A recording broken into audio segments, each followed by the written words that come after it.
Hello everyone, I am so happy to see you again. Today we have a lot of fun kitchen and household jobs to attend to. And the first thing we are going to do is make Pandem or French sandwich bread. It's a bread that is baked in a covered loaf pan. Let me grab my ingredients and we can get started. The first thing we need for the Pandem is a 1/4 cup or 60 mils of warm water. And to the water, I'm going to add 7 grams or 2 1/4 teaspoons of active dry yeast. Give that a whisk. And then we can set this aside for a moment. Then we need 4 3/4 cups of either bread flour or all-purpose flour. I'm using all-purpose flour today. Now that's 650 grams, so I'm going to weigh out the flour. Pandem is the king of breads. I will link the printable recipe in the description below.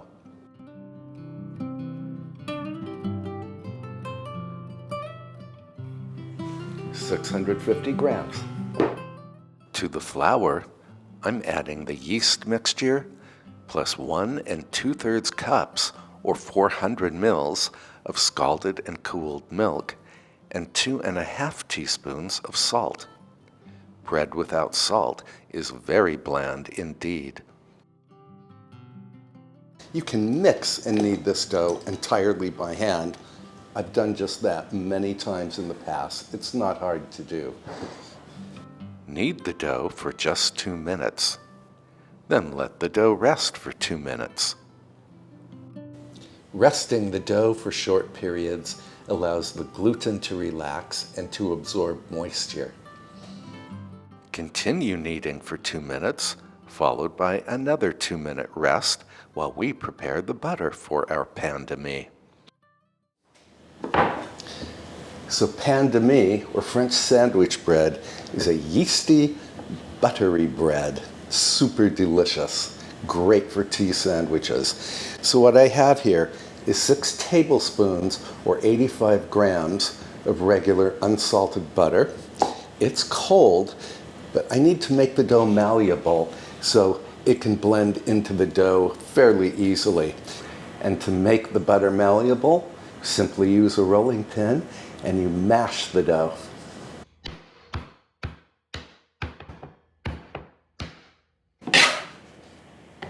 Now, if you were to add melted butter to this dough, the dough would just become very greasy or oily. That's why I'm using cold butter. Well, I think this butter is perfectly malleable now. Now, with the mixer running at medium speed, I'm going to add this butter about a 1/2 tablespoon at a time until all of the butter is incorporated.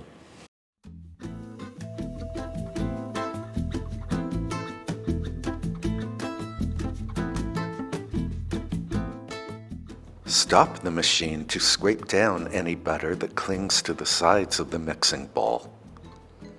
Stop kneading once all of the butter is incorporated. All of the butter is now incorporated into the dough, and the dough is fairly smooth and only slightly sticky. So now we can dump this onto a non-floured work surface or a marble board. So pat the dough out, and then fold the dough into thirds as if you were folding a business letter.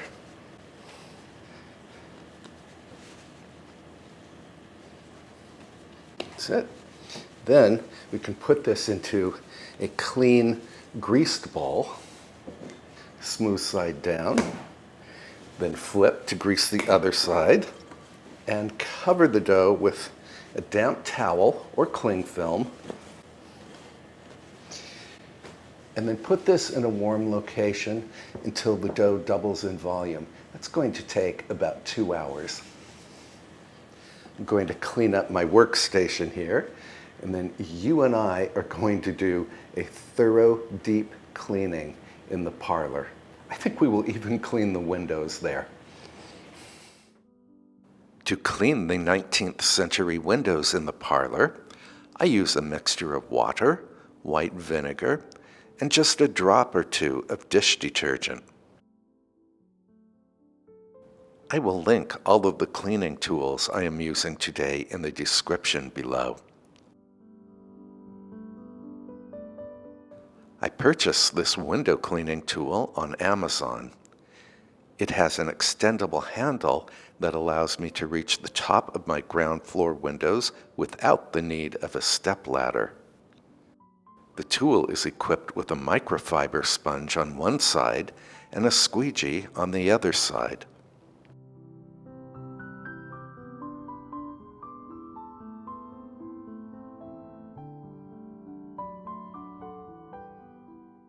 I use the removable and reusable microfiber sponge to wet the glass.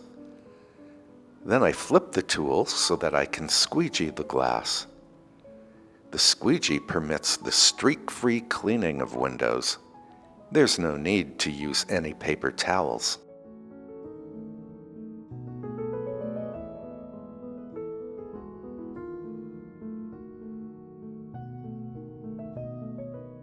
To avoid damaging my window hangings, I use a microfiber cloth to wet the glass on the room side of the windows. Then I squeegee as before.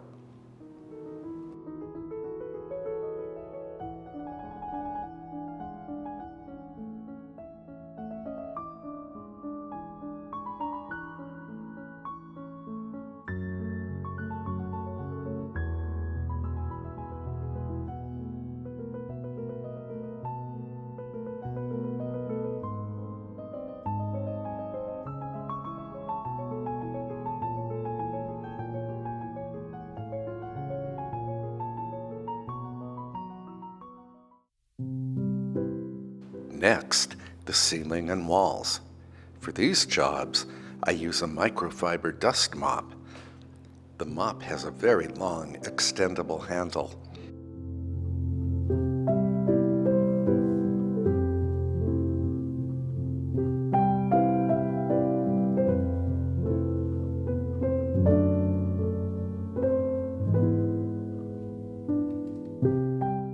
There are 105 crystals on this chandelier. To clean and polish them, I use glass cleaning sheets. The same sheets are great for polishing the overmantel mirror in the room.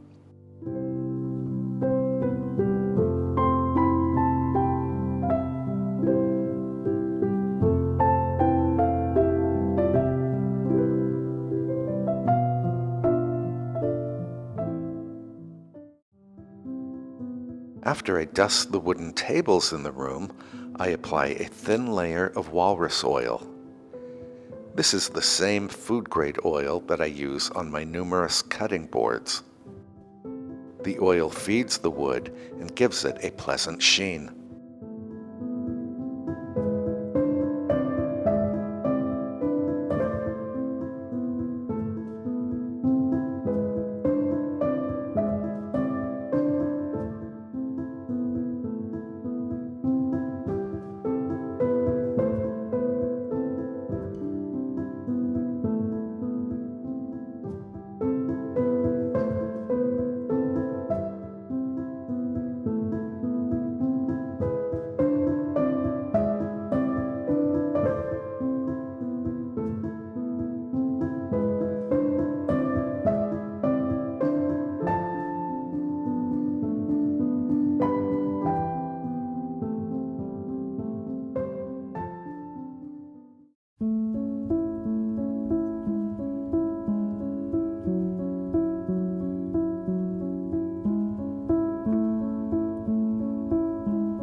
Onto the window hangings.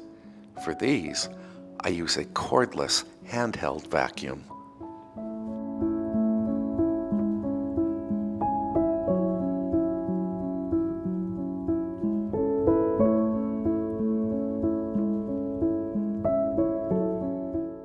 We use all of the fireplaces in this house during winter. I recently had all of the chimneys inspected and cleaned. Consequently, we are prepared for winter.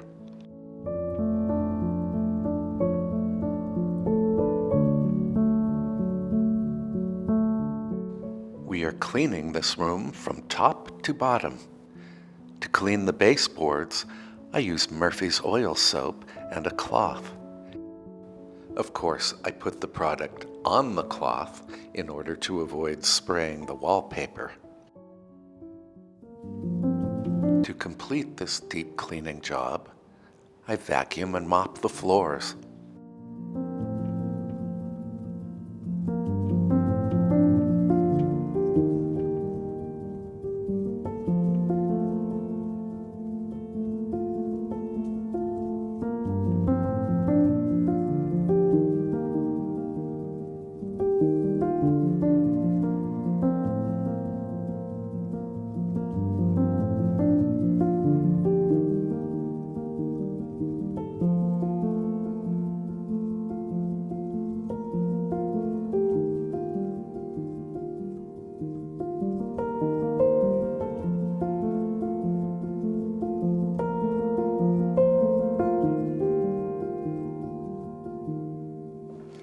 I'm going to call this room clean.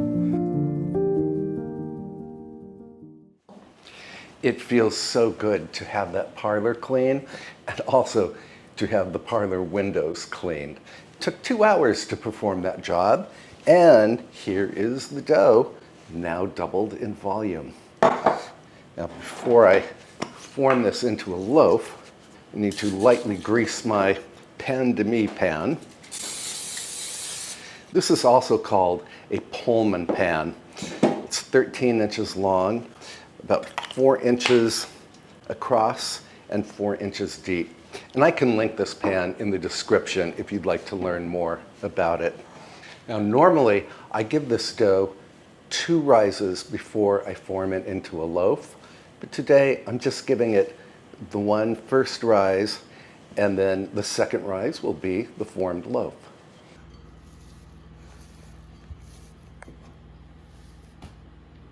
So now I need to pat this out. And then I need to form it into a 13-inch wide disc. Then I take the top corners, fold them in. These always remind me of bat wings. And then tightly roll the dough, and I press down with my fingers to seal each turn.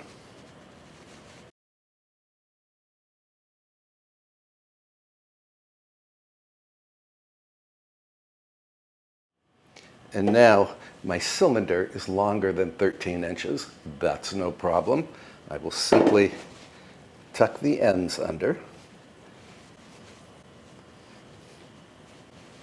And then this can go into the pan.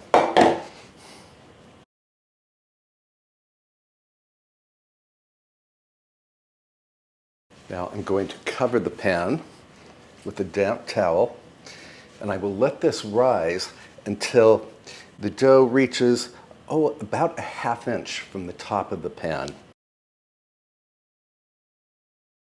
And while the dough is on its second rise, let's head up to the kitchen garden. I need to harvest the garlic that you and I planted together last October.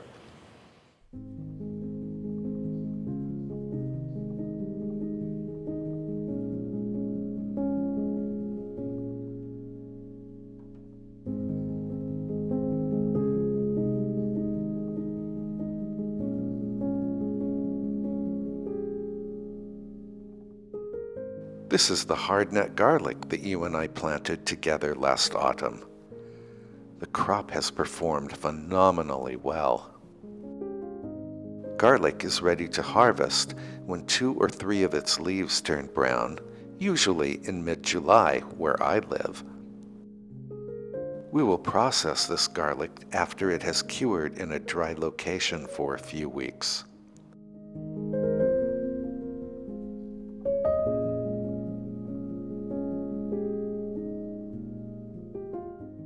Now, before we exit the kitchen garden, let me show you the sweet peas that you and I planted in early spring. The plants are now scrambling up their cattle panel trellis, and they are producing fragrant lavender flowers. The perfume really is intoxicating. We came in just in time after harvesting the garlic. And our dough has reached about 1 inch from the top of the pan. So now we can put the lid on. Which way does it go? This way. Now, this lid will stop the dough from forming a crown. In other words, we should end up with a perfectly rectangular loaf. Now, my oven is preheated to 435 degrees Fahrenheit or 224 degrees Celsius. It sounds like an odd oven temperature, but it's the oven temperature that Julia Child used when she made this loaf. So I use the same temperature. And this will bake for 40 minutes.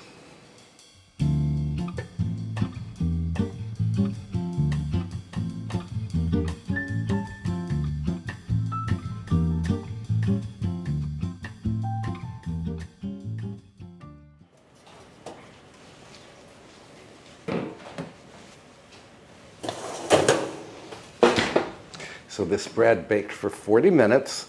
Let's have a look. It's beautiful, an almost perfectly rectangular loaf. So I'm going to decant the bread, set it on a cooling rack, and then we need to let the bread cool before we can slice into it. Meantime, let's make a quick trip to Kinderhook Farm. I want to buy some eggs because we are going to do baked eggs with herbs for dinner tonight. And we can enjoy the eggs with some of this pandem.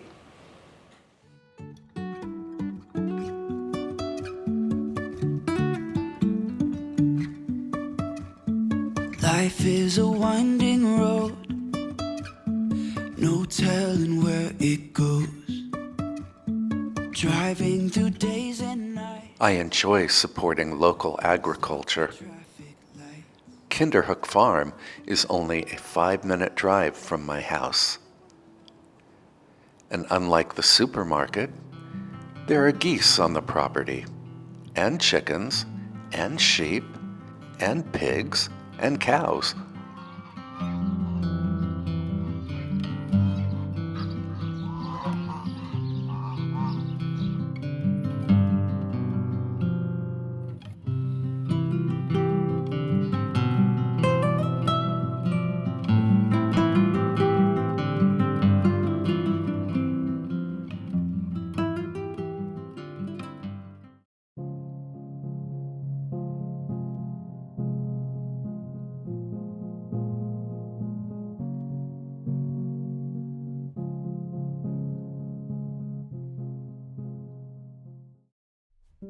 Home again, I am snipping sprigs of parsley that we will use for tonight's dinner.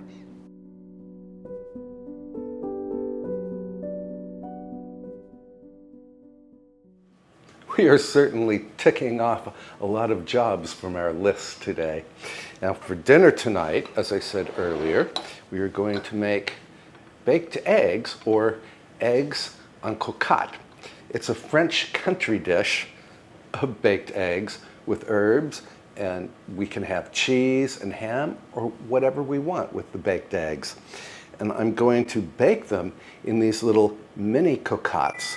That's my oven telling me it has reached 350 degrees Fahrenheit or 180 degrees Celsius. So these are mini cocottes. They're miniature Dutch ovens, really. And I bought these from Le Creuset at the Le Creuset outlet store in Manchester, Vermont. Got a very good deal on them. And I can link these in the description below if you want to learn more about them. I wanted to mention that you do not need to use any special equipment for baked eggs. I have baked eggs in these little custard cups. They're glass, they're oven proof. I've even baked eggs in a muffin tin. So just use whatever you have on hand.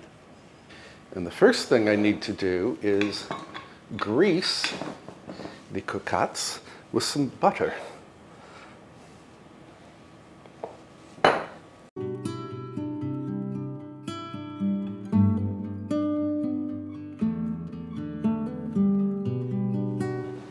The butter is for both anti-stickage and flavor. The eggs will bake in a water bath. Now I need to prepare some of the extras that will go with the eggs. A store-bought ham steak and some previously cooked bacon. I already shredded some Swiss cheese, which we can add to the eggs. And then I need the parsley that you and I harvested from the garden earlier.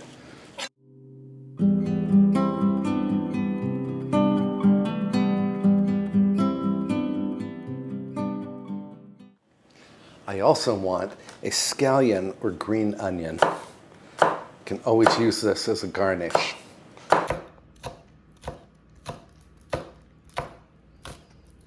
And of course, you could prepare all of these additions well ahead of time. Now, here are the eggs that you and I bought together at Kinderhook Farm.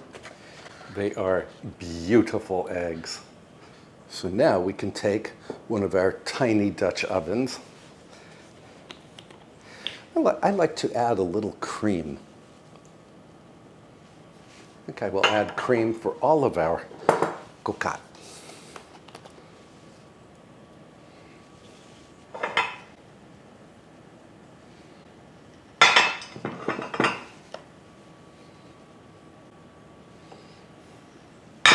That's maybe a teaspoon of cream for each croquette. You could do 1 or 2 large eggs for each serving. I'm going to do 1, I think. And on this one, I'm going to add some crumbles of the cooked bacon, grinds of black pepper, and some cheese.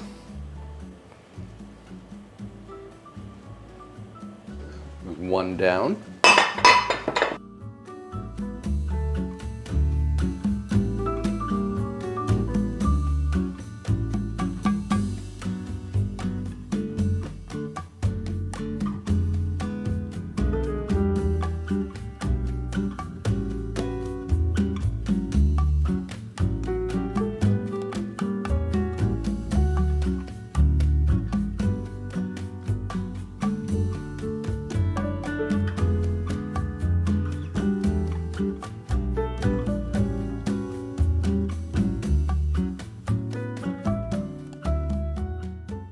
Now, my instinct tells me that I should add just a tiny amount of cream to the tops of some of these croquettes. Then I need to add enough boiling water to reach about halfway up the sides of each of these little Dutch ovens.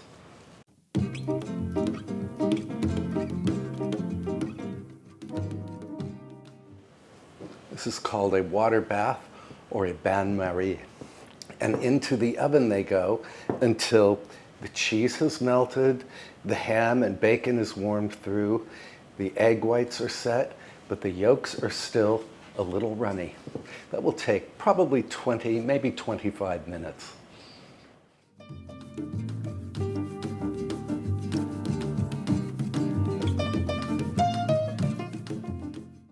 And while the eggs are baking, we can slice up some of this bread. I want to toast it so that we can enjoy it with our eggs en croquette.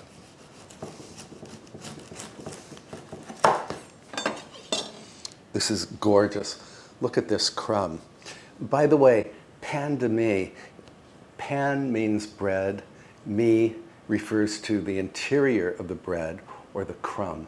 And it has a very tight crumb, which is great for sandwiches of all kinds. It's also great for croutons and, well, you name it.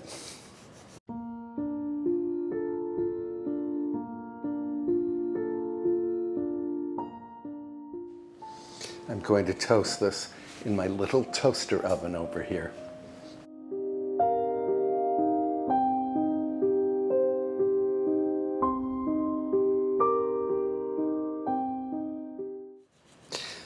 I'm going to get one more slice of bread here because I want to show you how invaluable pandemi is for tea sandwiches. So when you have an ordinary loaf of sandwich bread with that crown, if you go to remove the crust, you end up wasting a lot of the bread.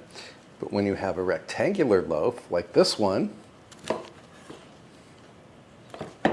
you simply do this, and you end up with a perfect square, which you can cut into triangles and eat. This bread is moist and yeasty and buttery. It's just, well, it's really my favorite bread of all.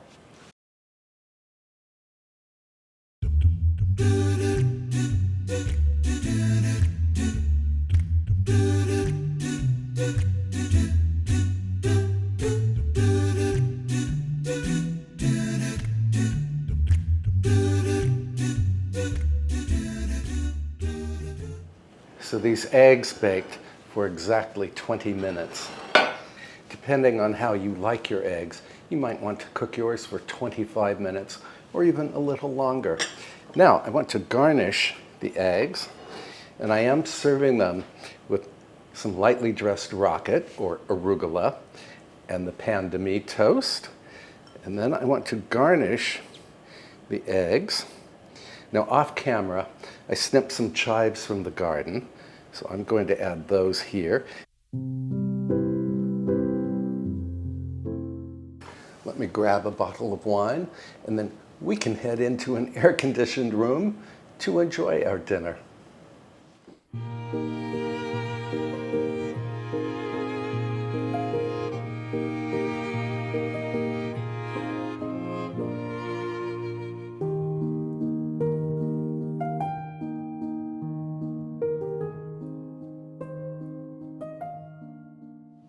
Well, we certainly accomplished a lot today, and I will not pretend that I am not tired.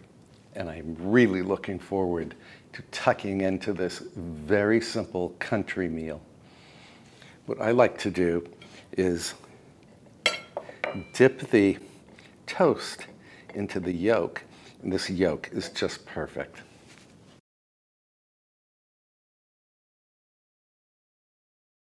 And you can eat baked eggs with either a spoon or a fork or both.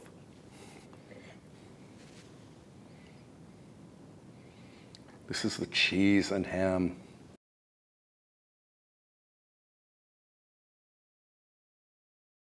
This is unbelievably delicious, and this would make an exquisite luncheon dish. And of course, our homemade pandemi is really the icing on the cake. Thank you so much for spending the day with me as we made this pandemi, and we thoroughly cleaned the parlor, and we washed the parlor windows. And what else did we do? And we harvested the garlic, and we visited Kinderhook Farm to buy the eggs for the oeuf en cocotte. So thank you for being here, and if you enjoyed this video, I hope you will give it a big thumbs up, and please post a comment below because I do love hearing from you. I can put a couple of my other videos at the end of this one that you can enjoy between now and my next upload. Until then, please treat yourself very well. Thank you for watching, and I will see you in the next episode. Bye, friends.